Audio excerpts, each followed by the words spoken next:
Morning students, आज मैं आपको बताऊंगी प्रोडक्ट एंड प्रोडक्शन डिसीजन के अंतर्गत बताऊंगी कि एक कंपनी कैसे वर्तमान उत्पाद के स्थान पर नया उत्पाद शुरू करती है, तो किस प्रकार डिसीजन लेती है। Starting a new product in place of existing product, कि कंपनी को नए प्रोडक्ट को शुरू करना चाहिए या नहीं। कई बार क्या होता है कि कंपनी जब एक से ज़्यादा वस्तुओं का उत्पादन कर रही होती है तो बाज़ार में ग्राहकों की रुचि कम हो जाने के कारण या कंपटीशन बढ़ने के कारण या अप्रत्याशित रूप से लागत बढ़ने से, लाभ कम होने से संस्था को कई बार ये निर्णय लेना पड़ता है कि वो एक उत्पाद को बंद करके नया उत्पाद को शुरू करे। तो उसमें जो सबसे कम प्रॉफिटेबल उत्पाद होता है, संस्था जनरली उसको बंद करके नया प्रोडक्ट शुरू करती है। तो संस्था को वो नया प्रोडक्ट शुरू करना चाहिए या नहीं, वो किस प्रकार डिसीजन लेगी, इसके लिए संस्था जो है मार्जिनल एनालिसिस के आधार पर, marginal profit and loss analysis के आधार पर डिसीजन लेती है। इसको हम एक उदाहरण की सहायता से मैं आपको समझाऊंगी। उदाहरण के लिए कंपनी जो है अपनी उत्पाद पंक्ति में, जो उसको प्रोडक्ट मिक्स बोलते हैं, जो एग्जिस्टिंग प्रोडक्ट मिक्स में एक वस्तु का उत्पादन बंद करके उसके स्थान पर दूसरी वस्तु का उत्पादन करने का विचार कर रही है। उसकी वर्तमान जो लागत उत्पादन संबंधी आंकड़े इस प्रकार है। वर्तमान में जो प्रोडक्ट मिक्स है वो संस्था 3 प्रोडक्ट उत्पादित कर रही है, ए, बी और सी। सेलिंग प्राइस है 40, 50 और 60, और मार्जिनल कॉस्ट है ए की 20, 30 बी की, और सी की कितनी है 36। Percentage of total sales volume given है, कि जो टोटल सेल्स नीचे लिखी हुई है, टोटल सेल्स कितनी है 10 लाख, उसमें ए का परसेंटेज 40 है, बी का 35 है और सी का 25 है, और टोटल जो फिक्स कॉस्ट पर एनम है वो 3 लाख है। कंपनी जो है वो उत्पाद निर्माता जो है उत्पाद सी का उत्पादन बंद करके डी का उत्पादन करना विचारणीय है। प्रपोजल है कि वो डी का उत्पादन करना चाहते हैं और सी का बंद कर दिया जाए।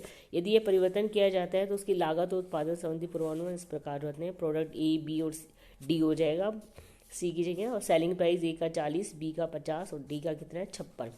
मार्जिनल कॉस्ट है ए की 20, बी की 30 और डी की कितनी है 28।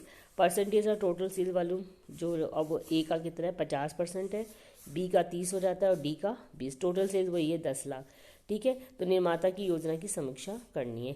तो इसके लिए हम स्टेटमेंट ऑफ प्रॉफिटेबिलिटी बनाएंगे। सबसे पहले जो एग्जिस्टिंग प्रोडक्ट मिक्स है ए और बी और सी, इससे हमें कितना प्रॉफिट प्राप्त हो रहा है। फिर न्यू मिक्स जो है हमारा ए बी डी है, उसकी स्टेटमेंट ऑफ प्रॉफिटेबिलिटी बनाएंगे और अगर उसको कंपेयर करेंगे, अगर न्यू जो प्रोडक्ट मिक्स है ए बी डी, उसमें अगर हमारा प्रॉफिट पहले वाली जो प्रेजेंट मिक्स से अगर बढ़ जाता है तो उस प्रपोजल को एक्सेप्ट करेंगे, अदरवाइज नहीं। तो सबसे पहले हम statement of profitability of present mix बनाएंगे। 3 प्रोडक्ट है इसमें, ए बी और सी। सेलिंग प्राइस हमें गिवन है क्वेश्चन में 40, 50 और 60। इसमें से हम मार्जिनल कॉस्ट अगर हम घटा देते हैं, वेरिएबल कॉस्ट 20, 30 और 36, तो हमारे पास क्या आ जाता है कंट्रीब्यूशन। कंट्रीब्यूशन कितना आएगा, ए का 20 है, ए का 20 आ गया, बी का भी 20 और 60 में से 36 घटाए तो सी का कितना आ गया 24। ये कंट्रीब्यूशन है। इसके आधार पर हम पीवी रेशो निकालेंगे। कंट्रीब्यूशन को अगर हम सेलिंग प्राइस से डिवाइड करके इंटू 100 कर देते तो हमारी पीवी रेशो आ जाएगी। तो 20 को हम 40 से डिवाइड करेंगे, इंटू 100 करेंगे तो कितना आएगा 50%। इसी प्रकार बी का जो है कंट्रीब्यूशन कितना है 20 को 50 से डिवाइड करके 100 से मल्टीप्लाई करेंगे तो 40 आ जाएगा। और सी की जो कंट्रीब्यूशन आया 24 को 60 से डिवाइड करके 100 से मल्टीप्लाई करेंगे तो कितना आएगा 40%। ये पीवी रेशो आ गई। अब उसके बाद हमें सेल्स गिवन है। सेल्स जो है पहले पीवी रेशो से हम टोटल कंट्रीब्यूशन निकाल सकते हैं ए, बी और सी का अलग अलग, लेकिन उसके लिए सबसे पहले हमें सेल्स पता होनी चाहिए। तो क्वेश्चन में हमें सेल्स जो गिवन है वो गिवन है 40% है ए का, और बी का 35% और सी का 25%। टोटल सेल्स कितनी है 10 लाख। तो 10 का 40% कितना हो गया 4 लाख। बी का कंट्रीब्यूशन कितना है 35%, तो 10 का 35% हो गया 3,50,000। और सी का 25% है, 25% 10 लाख का कितना आ गया 2,50,000। टोटल सेल्स इनको जोड़ लो तो टोटल कॉलम में आ जाएगा 10 लाख। ठीक है, इसमें से कंट्रीब्यूशन घटा देंगे। कंट्रीब्यूशन घटाने से हमारे पास जो टोटल कंट्रीब्यूशन आ जाएगा उसमें से हम फिक्स को घटा देंगे तो हमें प्रॉफिट पता है। तो कंट्रीब्यूशन कैसे निकालेंगे, ए का सेल्स को अगर पीवी रेशो से मल्टीप्लाई करेंगे तो कंट्रीब्यूशन आ जाएगा। ए की सेल्स कितनी है 4 लाख और पीवी रेशो कितनी है 50%, तो 4 लाख को 50 से डिवाइड करेंगे, 50 से मल्टीप्लाई करेंगे तो कितना आ गया 2 लाख।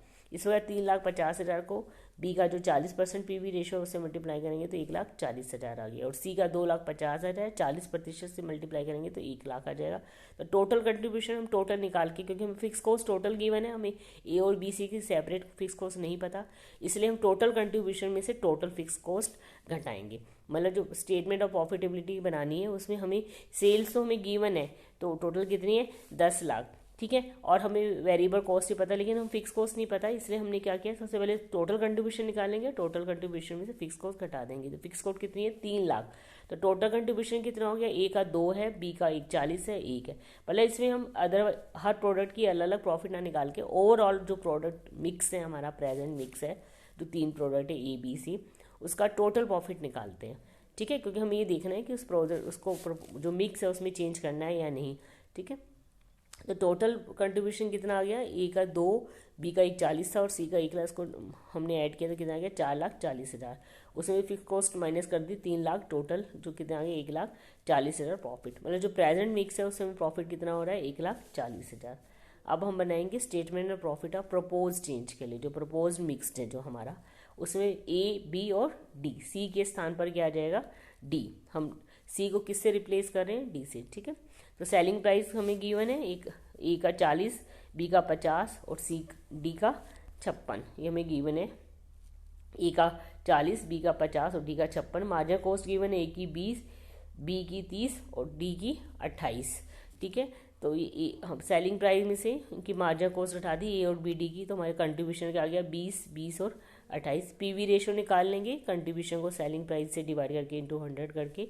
पीवी रेशो कितना आ गया, ए का 50, बी का 40 और सी का 50%। ठीक है, इसको निकाल लेंगे इससे, जैसे ए का आप जैसे कंट्रीब्यूशन 20 है, सेलिंग प्राइस 40 है, उसको 100 से मल्टीप्लाई करेंगे तो 50% आ जाएगा।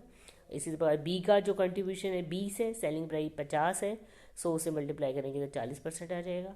और डी का कंट्रीब्यूशन 28 है, 56 से डिवाइड करके 100 से मल्टीप्लाई करेंगे तो 50% आ जाएगा। अब सेल्स, जैसे सेल्स हमारी 10 लाख है और इनका जो रेशियोज गिवन है 50, 30 और 20। न्यू प्रपोजल में कितना था, 50, 30 और 20। तो सेल्स कितनी हो जाएगी, 50% 10 लाख का करेंगे तो 5 लाख, 30% 3 लाख हो गया बी का, और डी का कितना हो गया, 20% 2 लाख, टोटल हो गया 10 लाख। ठीक है, अब इसमें से कंट्रीब्यूशन हम टोटल कंट्रीब्यूशन निकाल के माइनस कर देंगे। तो टोटल कंट्रीब्यूशन कितना आया, ए का जो कंट्रीब्यूशन है वो 5 लाख है और पीवी रेशो से मल्टीप्लाई करेंगे, 50% कितना हो गया, 2.5 लाख। इसी प्रकार बी का 3 लाख सेल्स है और पीवी रेशो 40% है, तो 3 को 40% से डिवाइड किया तो मल्टीप्लाई किया तो 1,20,000 आ गया। और इसी प्रकार डी का 2 लाख है, 2 लाख को 50 से हम मल्टीप्लाई करेंगे तो 1 लाख कंट्रीब्यूशन आ गया। टोटल कंट्रीब्यूशन कितना आ गया, 4,70,000। और इसमें से फिक्स कॉस्ट अगर हम माइनस कर देते हैं 3 लाख, तो टोटल प्रॉफिट कितना आ गया, 1,70,000। ठीक है, तो प्रेजेंट मिक्स से प्रॉफिट 140 था और प्रपोज में 170 आया, इसका मतलब 30,000 की लाभ वृद्धि होगी। अतः संस्था को इस परियोजना को स्वीकार करना ही उचित है संस्था के लिए। इसी प्रकार एक क्वेश्चन और है, सेम ही है, इससे थोड़ा सा आपको समझने में आसानी हो जाएगी। एक कंपनी 3 उत्पादों का निर्माण करती है, 3 उत्पाद है एक्स, वाई और जेड। ठीक है, उनकी जो सूचनाएं गिवन है, सेलिंग प्राइस है 60, 80 और 40, वेरिएबल कॉस्ट गिवन है 30, 40 और 24, सेल मिक्स है वही 35%, 35% 30%, टोटल फिक्स कॉस्ट गिवन है, टोटल सेल्स गिवन है 12 लाख। उत्पाद जेड को बंद करके संस्था टी का उत्पादन करना चाहती है, तो एक्स, वाई और टी 3 उत्पाद हो जाएंगे। सेलिंग प्राइस है 60, 80 और 60।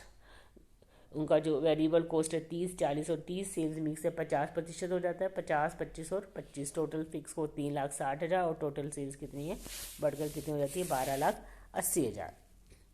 और विचाराधीन परिवर्तन के बारे में कंपनी को राय देनी है कि जो प्रेजेंट प्रोडक्शन मिक्स है उसके स्थान पर नया प्रपोज मिक्स को स्वीकार करे या नहीं। तो इसी प्रकार स्टेटमेंट ऑफ प्रॉफिटेबिलिटी बना लेंगे। प्रेजेंट प्रोडक्शन की सेलिंग प्राइस हमें गिवन ही है, एक्स, वाई, जेड का 60, 80 और 40। इसमें से वेरिएबल कॉस्ट घटा देंगे एक्स, वाई, जेड की, तो कंट्रीब्यूशन आ गया 30, 40 और 16। पीवी रेशो निकाल लेंगे, कंट्रीब्यूशन को सेलिंग प्राइस से डिवाइड करके और 100 से मल्टीप्लाई करके।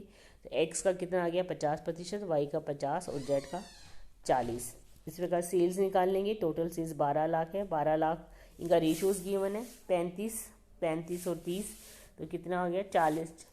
12 लाख को 35 से किया तो 4,20,000 आ गया, वाई का भी 4,20,000 आ गया, 35% है। और 12 लाख को 30 से किया तो कितना आ गया, 3,60,000। टोटल होना चाहिए 12 लाख। इसे टोटल कंट्रीब्यूशन निकालेंगे, सेल्स को पीवी रेशियो से मल्टीप्लाई करके। तो 4,20,000 को हमने 50 से मल्टीप्लाई तो 2,10 आ गया, और 4,20,000 को वही 50% के, इसका भी 50%, 2,10 आ गया। और 3,60,000 को हमने 40 से किया तो 1,44। टोटल कंट्रीब्यूशन आ गया 5,64,000। इसमें से फिक्स कॉस्ट माइनस कर दी, टोटल कितनी थी 3,60,000, तो प्रॉफिट कितना है 2,04,000। ये प्रेजेंट मिक्स का है। और स्टेटमेंट प्रॉफिट और प्रपोज मिक्स निकालेंगे। प्रपोज में एक्स वाई और जेड इनका क्या जाएगा टी। इनका सेलिंग प्राइस गिवन है 60, 80 और 60। वेरिएबल कॉस्ट है 30, 40 और 30, माइनस कर दी, कंट्रीब्यूशन आ गया 30, 40 और 30। पीवी रेशो निकालेंगे, कंट्रीब्यूशन को सेल से डिवाइड करके 100 से मल्टीप्लाई करके। एक्स की पीवी रेशो 50, वाई की 50 और टी की 50। और कंट्रीब्यूशन निकालने के लिए हमें सेल्स पता होनी चाहिए, तो पहले हम सेल्स निकाल रहे हैं। सेल्स मिक्स में हमें सेल्स गिवन ही है, एक्स की 50% है, वाई की 25 और टी की भी 25, तो 12,80,000 जो टोटल सेल्स हैं। अब इसमें सेल्स थोड़ी चेंज हो गई है, पहले 12 लाख थी सेल्स और नए प्रपोजल मिक्स में टोटल सेल्स कितनी है 12,80,000। तो डिवाइड 12,80,000 को का अगर हम जो सेल्स 50% लेते हैं तो ये 640 आ गया। उसके बाद है वाई का है 25%, तो 320 आ गया। और टी का भी 25% है, ये भी कितना आ गया 320, टोटल हो गया 1280।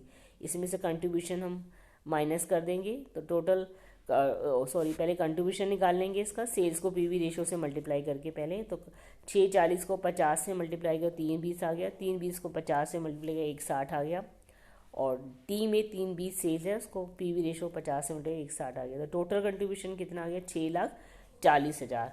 और इसमें फिक्स कॉस्ट माइनस करेंगे, फिक्स कॉस्ट कितनी है 3,60,000, तो कितना आ गया 2,80,000। क्योंकि अब आप देख रहे हो कि प्रेजेंट मिक्स में प्रॉफिट 2,04,000 था और प्रपोज मिक्स में 280 है। इसका मतलब संस्था को जेड का उत्पादन बंद करके टी का उत्पादन शुरू करना चाहिए, क्योंकि इससे प्रॉफिट जो है 76,000 रुपये प्रॉफिट बढ़ रहा है।